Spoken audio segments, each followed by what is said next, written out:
प्रभु यीशु मसीह के नाम से आप सबको जय मसीह की। एक राजा हो अध्याय 18 21 वचन से हम पढ़ते हैं।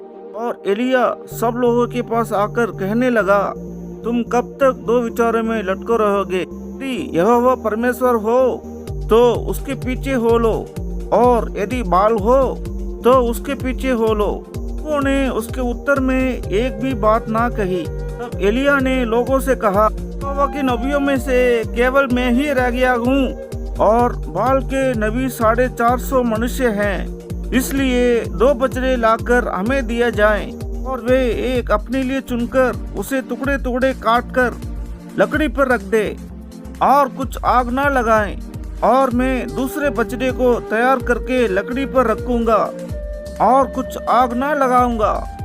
तब तुम अपने देवता से प्रार्थना करना, और मैं यहोवा से प्रार्थना करूंगा, और जो आग गिराकर उत्तर दे वही परमेश्वर ठहरे।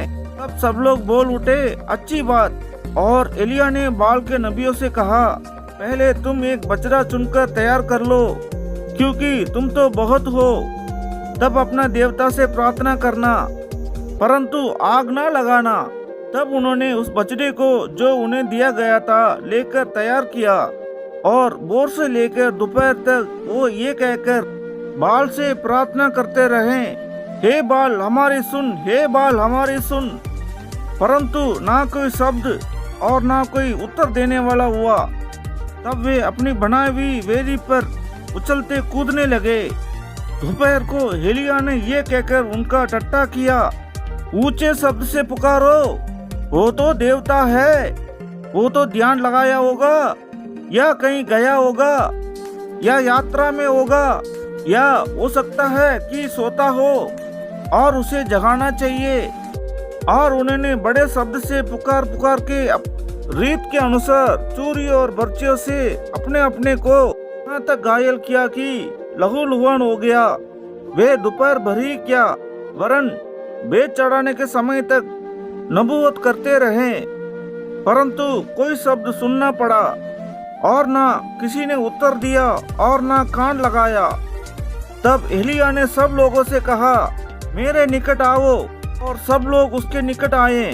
तब उसने यहोवा की वेदी की जो गिराई गई थी मरम्मत की। फिर एलिया ने याकूब के पुत्र की गिनती के अनुसार, जिसके पास यहोवा का ये वचन आया था, तेरा नाम इसराइल होगा, 12 पत्थर चाटे, और उन पत्थरों से यहोवा के नाम की एक वेदी बनाई। और उसने चारों ओर इतना बड़ा एक गड्ढा खोद दिया कि उसमें 2 सा बीज समा सके।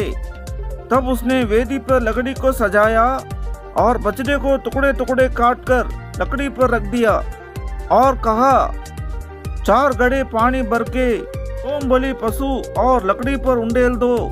तब उसने कहा, दूसरी बार वैसा ही करो। तब लोगों ने दूसरी बार वैसा ही किया। फिर उसने कहा, तीसरी बार करो। तब लोगों ने तीसरी बार भी वैसा ही किया, और जल वेदी का चारों ओर बह गया, और घड़े को भी उसने जल से भर दिया। फिर बेच चढ़ाने के समय एलिया नबी समीप जाकर कहने लगा, हे अब्राहम, इसहाक और इसराइल के परमेश्वर यहोवा, आज ही प्रकट कर कि इसराइल में तू ही परमेश्वर है, और मैं तेरा दास हूँ, और मैंने ये सब काम तुझसे वचन पाकर किया है। ये यहोवा मेरी सुन कि लोग जान लें कि ये यहोवा तू ही परमेश्वर है, और तू ही उनका मन लौटा लेता है। तब यहोवा की आग आकाश से प्रकट हुई, और होम बलि को लकड़ी और पत्थरों और धूलि समेत भस्म कर दिया, घड़े में का जल भी सुखा दिया। ये देख सब लोग मुंह के बल गिरकर बोल उठे, यहोवा ही परमेश्वर है, यहोवा ही परमेश्वर है। एलिया ने उनसे कहा, बाल के नबियों को पकड़ लो, उनमें से एक भी छूटने ना पाए। तब उन्होंने उनको पकड़ लिया, और एलिया ने उन्हें नीचे किशोन के नालों में ले जाकर मार डाला।